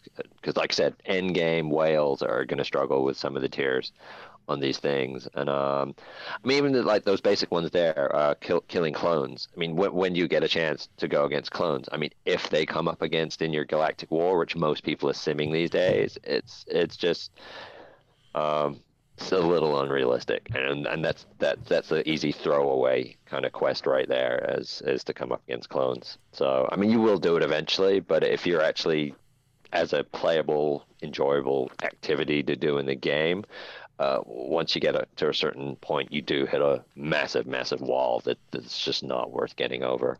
So they maybe need to rethink and retool those a little bit. Well, they're the rewards, if any, are minimal. So it's just total. Yeah, it's not really worth it for any kind of gear that you get from it or resources. They are very minimal. If the only way you could get Scion is through these titles, I'd be a little upset. But I'm not going to really go out of my way to get like 2 Holdo shards from completing, you know, 15,000 battles with my resistance. I'm not going to, you know, it's cool. But, I mean, one saving grace is that they do seem to be a kind of side thing. It's a throwaway thing for people who want to invest time in just kind of tooling around the game. That they're not essential to major parts of the game or accessing characters. So Like For the console most- games. Oh, go ahead. I'm sorry. Go ahead. For the most part, these quests, I think, are just a distraction from what I Yeah. should really be trying to gear. You know, like gear 12 Cassian, and I have to gear 12 Dooku now. It's just, oh, I want to gear up my Kylo Ren unmasked. You know, there are other things that I should be prioritizing, and they're just Dooku? trying to distract me. Yeah, you have Yeah, to for do the, that for Sith Agent Stage 2. Get Count Dooku to gear 12. Looks like I'll go ahead and delete that one and start a different one. Mm. Come on, Maurice. You know you want those 2 Haldo shards. I know you're freaking out about that. You get an Omega map. Yes, because you that's, get- And that's 15 crystals. You get a whole Omega Mat, not half an Omega Mat, but a whole one. Whole one. One whole Omega Mat. I mean, the only time you could do that is if you do your dailies. You know, do your daily activities. That's pretty much the only other way you can get Omegas. So, I mean, do you think we're gonna ever get a Zeta as like a daily achievement? I've kind of been waiting for this, and I thought that it would happen, but it doesn't seem like it's happening.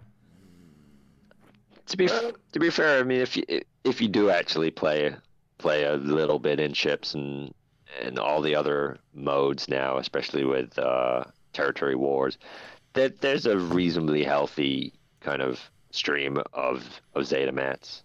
I think they've got the balance right there. You don't really want to just be giving them away still. I agree. I mean, you do still want them to be, like an achievement, but I think that there are so many Zeta abilities now. It's not like before where there was like what there were like a couple.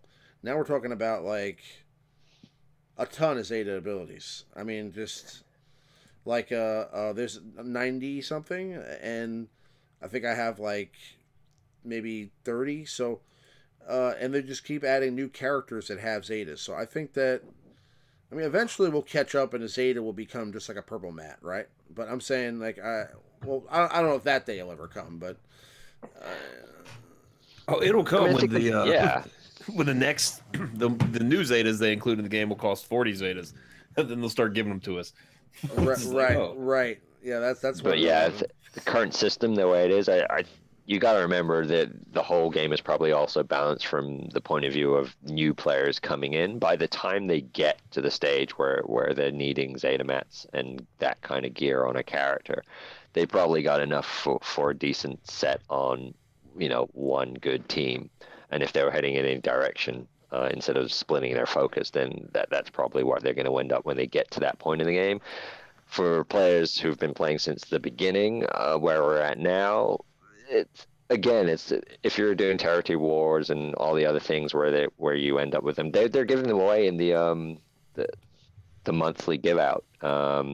They gave us 2 towards the end of the last one, along with all the other shards and bits and pieces. So it seems like a good balance in terms of what you can get, and because you only really need Zetas on multiple teams for multiple game modes. If you're talking purely arena, then you probably got enough for either a good Empire team or a good Jedi training ray team over time. So I don't think I'd want to see a flood of Zetas right now,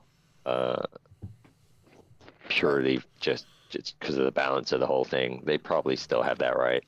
I understand what you're saying. Yeah. All right, do we have any questions, Maurice? Anybody?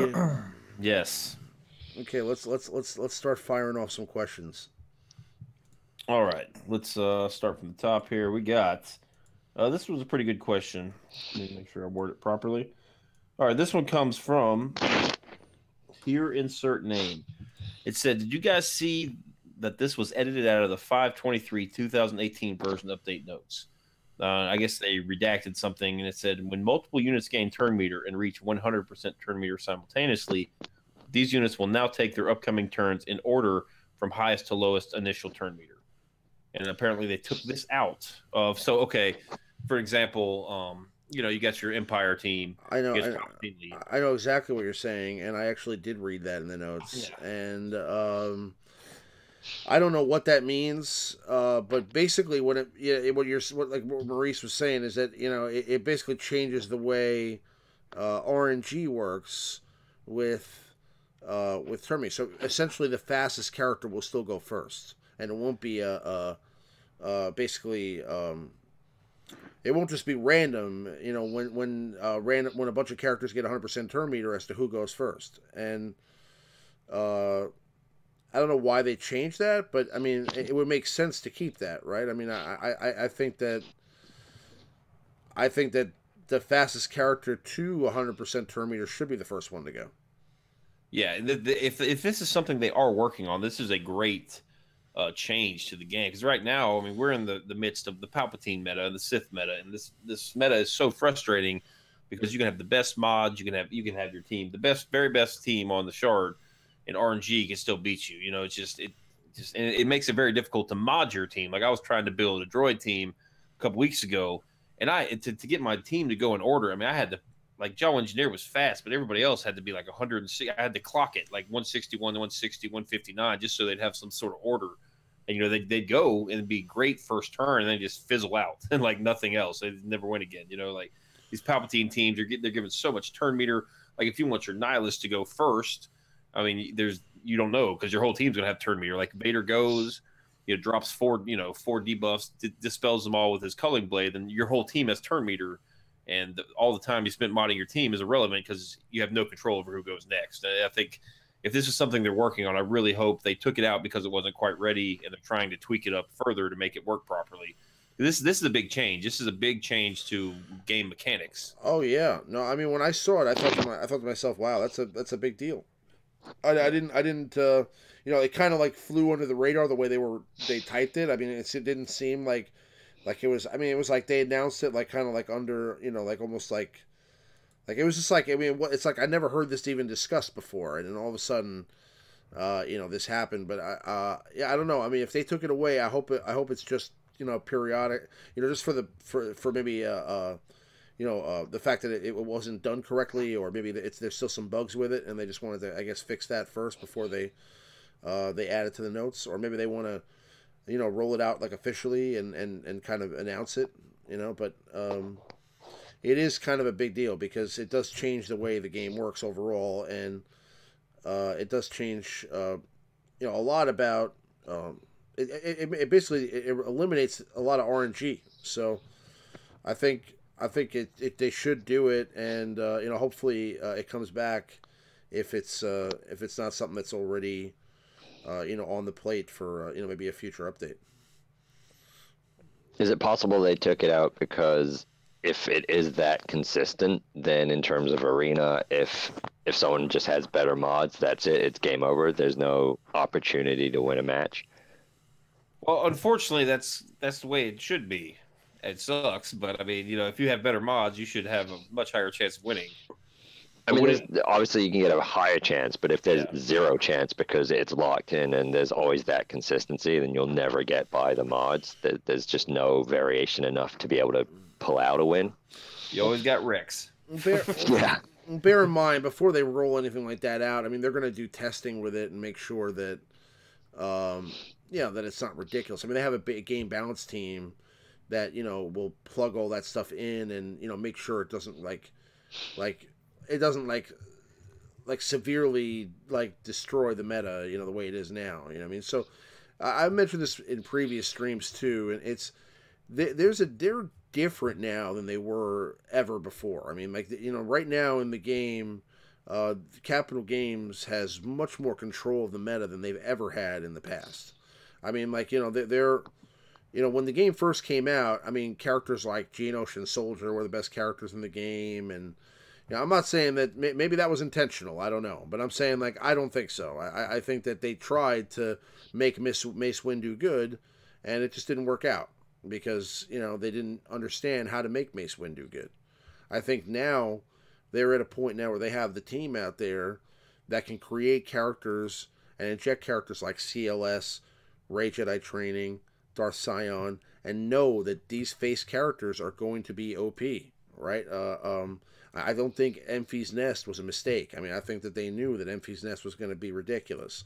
So I think that they're much more in control of what's coming out there, and it's not really, they're not having luck with kits anymore. They're testing these kits. They're making sure the kits are going to work against meta teams, and they're getting a lot more feedback from players, so they know what the meta is. When the game first came out, they weren't really that aware of what the meta really was. There wasn't a lot of, player interaction, and basically they were just kind of going off, their own testing there at the studio, and that's never going to be the same as it is in the live environment, and what people are really seeing out there. So I think that now, there's just a lot more focus on controlling the meta, and they're doing a good job of that. Yeah, I mean, Enfys Nest kind of come at a better time in terms of things getting, as you can see from the meta report, that whole half of the pie is just Palpatine, and it's gone. We haven't had a sort of singular meta like that in a while.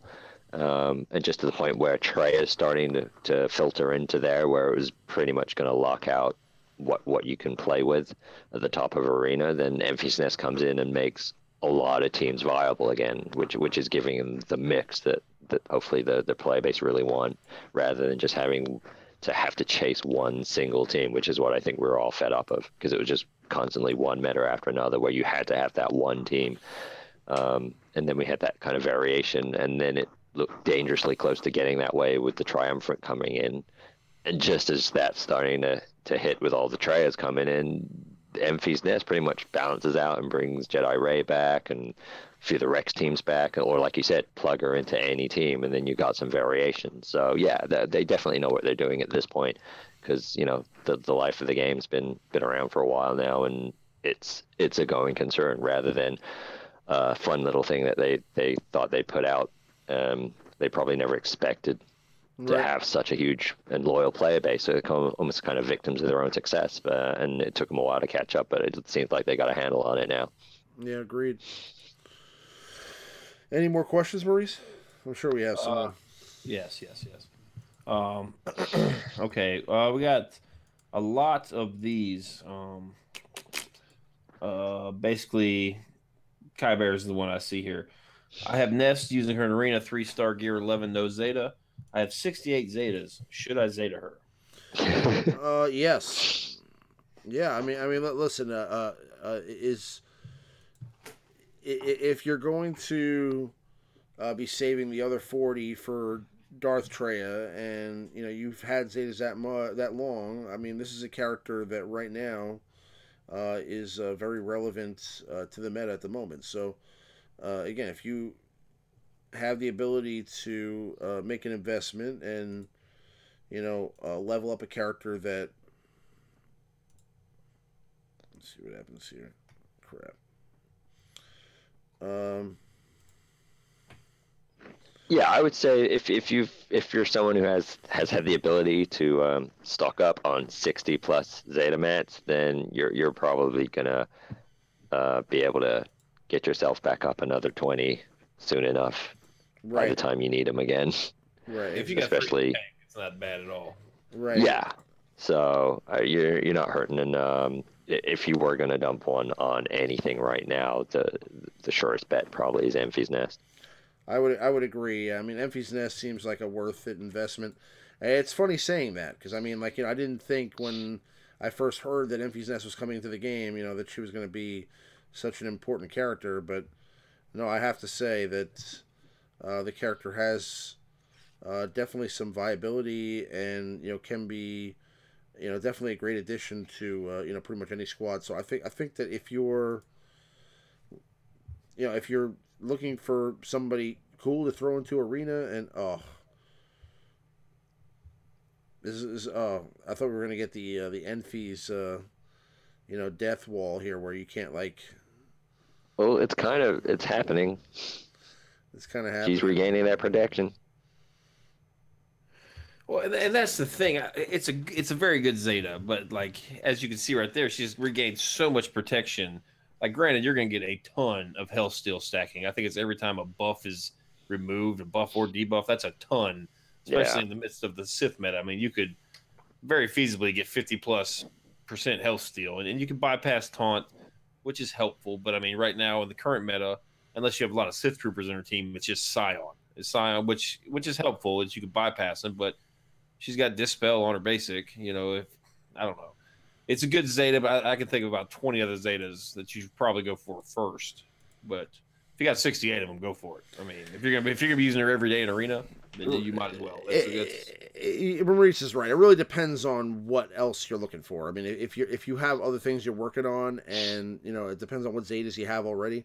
Then maybe there might be a better, more worthwhile investment for your particular roster. But if you like Enfys Nest and you want to use her in arena, then go for it. Absolutely. You know, and I'd even get this pack right here. I'm thinking about it. Yeah, it's probably one of the smartest decisions you could make in terms of all the risk reward going around right now. It's probably the least risky and the one you'll regret the least of all the options you could do. Yeah, and that protection regen, Stormforge makes a good point. We haven't talked about it. They should have made her stack health, not protection, because the protection regen she gets is based on health. So it's kind of a weird mechanic. I don't think we really touched on that, but I think possibly because it's easy to get protection up so much higher than it is health, that if it was based on protection, she would probably never die. So they had to base it off a statistic that they could access easy that made it reasonable but still pretty good. Cheeky, are you gonna buy that Enfys Nest pack, $10? No. You gonna buy the you gonna buy a 7-star Enfys Nest? No, I think she'll be fine at 3. she will. I think we need to get Cheeky to be kind of like a little mini unicorn whale again. I think what I need to do is I think I need to buy Cheeky a gift card. No, it's okay. I need to get Cheeky to buy to buy herself a character here. Just buy like 3 chromium packs. Just because, just get some shard shop currency. We need that whale Cheeky again. All right, next question from Keyboard. She's got 2 that kind of go with each other. She says, should I gear all of the First Order or just my normal Kylo? And then also in addition, I have Zeta Kylo. Should I Zeta any other First Order characters for BB-8? Long term, you're going to want to Zeta Kylo Ren's lead. That's a good one. I don't think any other Zetas are really required. First Order Stormtrooper is nice, but it's not necessary. In terms of the BB-8 event, it's not difficult. Yeah, I don't think if you have a Zeta Kylo that you'll win. I don't think you pretty much beat the BB-8 event with him alone. Pretty much. I don't think you have to Zeta anybody to beat that event, but I mean, like, if you're gonna use First Order Stormtrooper is a fantastic Zeta. Fantastic, and it's a great addition if you're also gonna Zeta Kylo. I would Zeta Kylo Ren Unmasked with his. I'd do both Zetas for Kylo Ren Unmasked and Zeta First Order Stormtrooper, and that should be enough for the whole First Order faction. To be honest with you, I mean, you don't really need anything. Yeah, if it's purely for the BB-8 event, then yeah, you don't really want much else. Well, if you're starting from scratch, you definitely want to make Executioner one of your 5. Like, he is the best First Order, I think, in my opinion.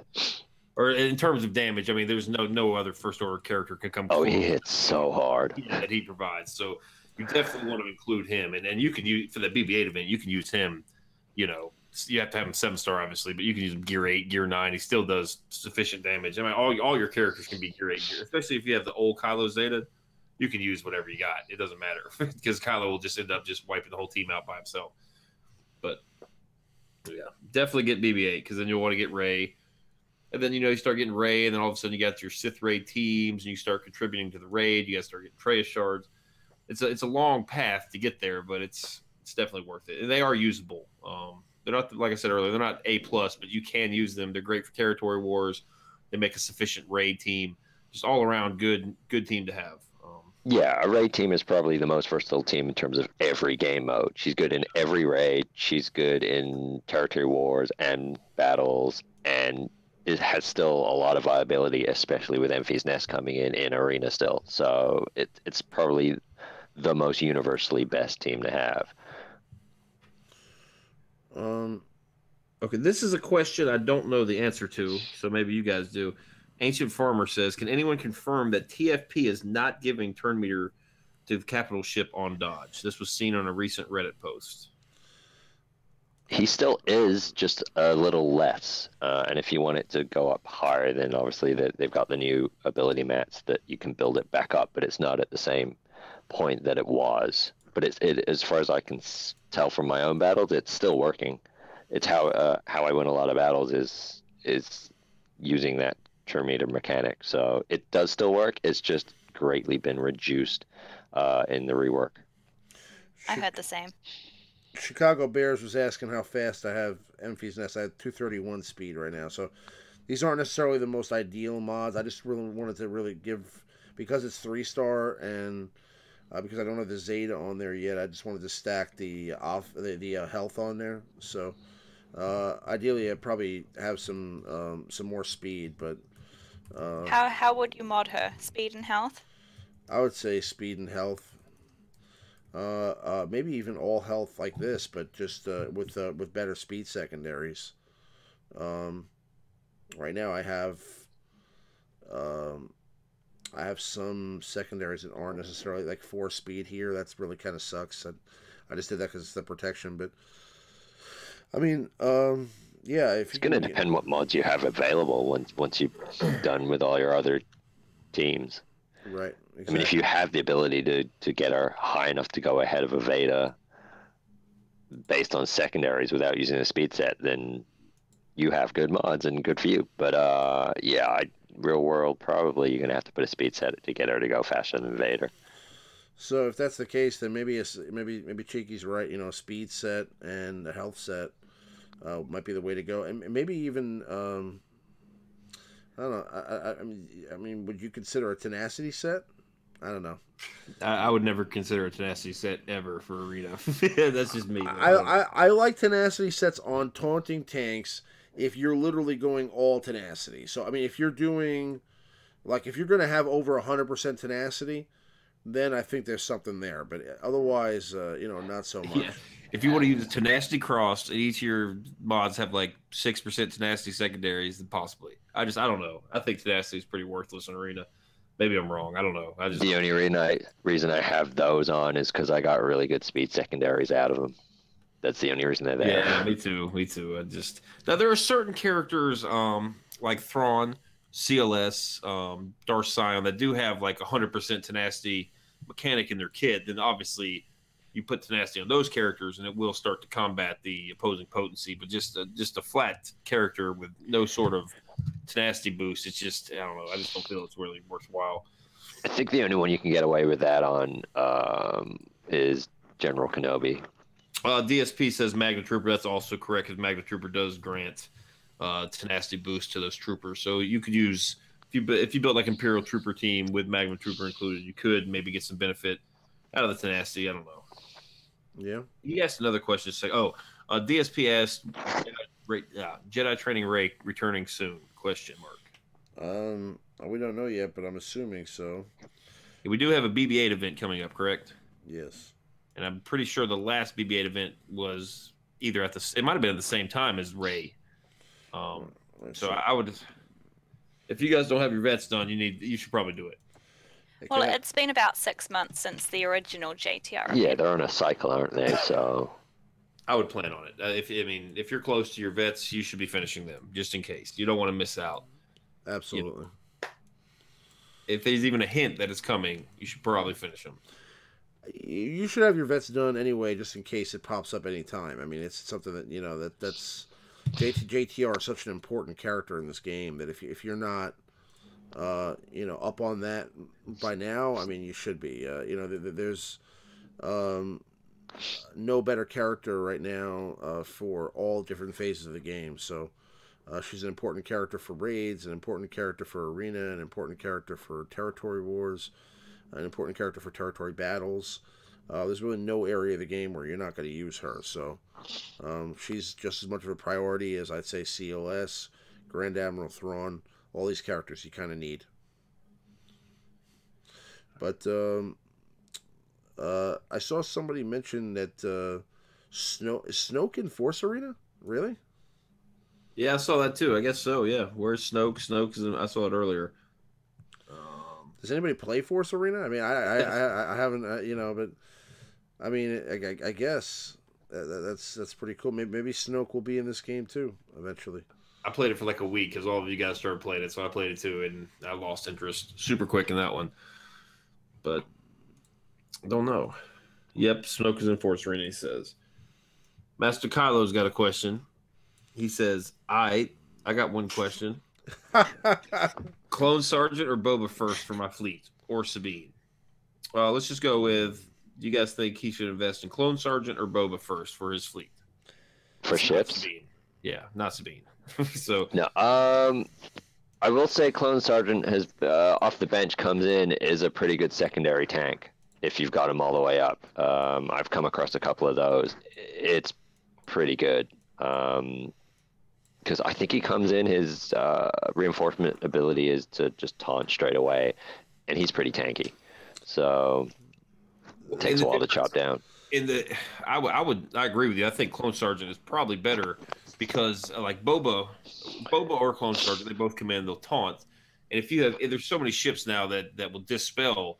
Like once you dispel Boba, it's gone for good. But Clone Sergeant, there's so many ways around Boba. Like even if you bring in Darth Maul, then you're all stealth. Like his retaliation means nothing because you're just chipping away at him and he can't retaliate against stealth. But if the second of those three, it seems like Clone Sergeant would be the way to go because he comes in. He's going to taunt. It's pretty cool. Oh yeah, I mean, like every time he's come in and with that taunt and the protection, his taunt runs out before I can chop him down. Like you can't take him out before his taunt runs out. That's how tanky he is. So he's definitely going to protect our other ships. I mean, what was I going to say? Well, that's one of those ships that we mentioned earlier that we're all still kind of using the same ones. And this is one that could very easily kind of creep up on the top 5 once people really figure out the best. That Mace fleet, I'm telling you, you get these ships amped up, that's going to be a super annoying team. Like Plo Koon. Yeah, I mean, even if it times out. Yeah. Just for the defense purposes, yeah. That's the thing. Like I said, it's going to take a while before everyone gets every ship where we can start playing around and really finding out what works, or if there is the opportunity for that much variation instead of just having one meta to go for. I think that Master Kylo should invest in the Resistance pilot ship. I think that's what you should invest in, because that's a good way to go. But overall, I think that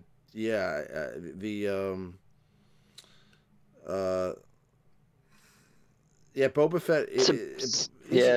Sabine might be good. It really depends what your roster is. I mean, the 2 rebel ships have some good abilities coming in off the reinforcements, and it depends what leader you're running, what capital ship. So it's a bit hard to tell out of context. 3 fleet, they require 3 pilots though, so that's a big investment. Yeah, but you don't even really need them up. It's just what they bring in off the reinforcement. It's they kind of do their damage and their little tricks there, so you can get away with that in terms of turning the tide of battle if you have the other ships around them, or you put those around your main fleet. Again, if you're running Akbar, then that may help. So it really depends on what your roster is, but overall, it does out of those. Does seem like the most useful out of those is going to be Clone Sergeant. Okay, and kind of on that same topic, I got Brandon. I don't think he was asking us specifically. He asked me in a message. Ethan Shocks, he's in Ramon's Guild there, said, here's a question a lot of people in my ship shard want to know. Do you need the Gear 12 pieces on the pilots that are reinforcements? You guys feel like that's a useful investment, or should they put the Gear 12 pieces on other characters? Yeah, I mean, I think any character that you're using in either arena or ship's arena should be maxed out, and that means their gear too. So I mean, yes, if you're running that reinforcement as your one of your main reinforcements, and somebody that you're gonna use to help you get crystals every day, then I would say yeah. I mean, I think it makes sense to you know to add any added speed or health or damage that you get from that bonus. Now, what does it give you? It gives you speed, right? Not necessarily. It gives you also. This is something. Yeah. Go ahead, McLeod. You know this way better than I do. I don't really know. I was just say with ships, it's really going to depend on context of what your roster is and what your focus is. If you have your meta teams for your standard arena and you don't have your G12 pieces on those and you're struggling and you're trying to get into the top 20, then yeah, if you want to then focus and say get your most free crystal payout from your ships instead, because on your shards no one's playing ships, then maybe it's better for you to focus there. But yeah, it'll give you a little extra tankiness, or it'll give you extra DPS. It really depends on the pilot and the ship. So they're not essential. You can get away high end on ships with not having G12 pieces on all those characters. So it's risk versus reward. It's balancing, are those characters useful in any other part of the game for you? So yeah, it's your priority. If you think your main priority is going to be your ships, then sure, max out and put the G12 pieces in those. If your arena team is suffering, prioritize those first, unless they happen to cross over. There's not a lot of crossover. The most crossover I found is putting G12 bits on Biggs, because obviously that's the #1 ship at the moment for tanks, and also if you really can't get past the Treya and Palp teams, the danger zone is always an option. So that's where you're going to benefit in both arenas by putting G12 pieces on them. Get those crystals however you can. Get that bling bling, right, Cheeky? That bling bling. Right. But any more questions? No, that's about it. We had a lot of these should I Zeta Nest questions, but I think we touched on that. Let me see if there's any more in the chat here. I'd say you Not guys, really. you guys should Zeta Nest. As the character is really cool. I'm having a lot of fun trying her out. I think that, again, whenever you have a character like this that comes viable right out the gate as a 3-star or 4-star character that you can use, I think it's worth the investment. And because if the character's that good at 3 stars, that means that the character's going to be super good at 7 stars whenever you get there, and eventually, when the character becomes farmable, you're going to go after it. So you're basically just doing the work, a little bit early. Eventually you're going to do this anyway, because I mean you're gonna level up Nest, you're going to Zeta Nest, and instead of doing it when she's 7-star, you're doing it now. So it's all this stuff, it's just a matter of priority. So whether you're doing it now or you're doing it later, you're just basically prioritizing the character earlier than other characters. And when you're done with Nest, you'll Zeta somebody else. But obviously if you have somebody that you think is more important to you for your arena team or to get crystals today, then I would make that investment first. But everybody's situation is a little bit different, so you're gonna have to make a decision based upon your roster and what your plans are. But if that's it, then we're going to go ahead and wrap it up here. Again, I appreciate everybody checking us out for the 50th live show, the 50th Alliance live show. I really want to thank Cheeky and McLeod for coming on to the stream tonight. It's been a lot of fun having you guys here with us, and you guys are welcome anytime. I hope you come next week and the week after until we get to the 100th live show. But obviously, I know that's not always going to be the case, but you guys are, I'm just letting you know, you guys are always welcome to come by and join us. And, we'd love to have you anytime.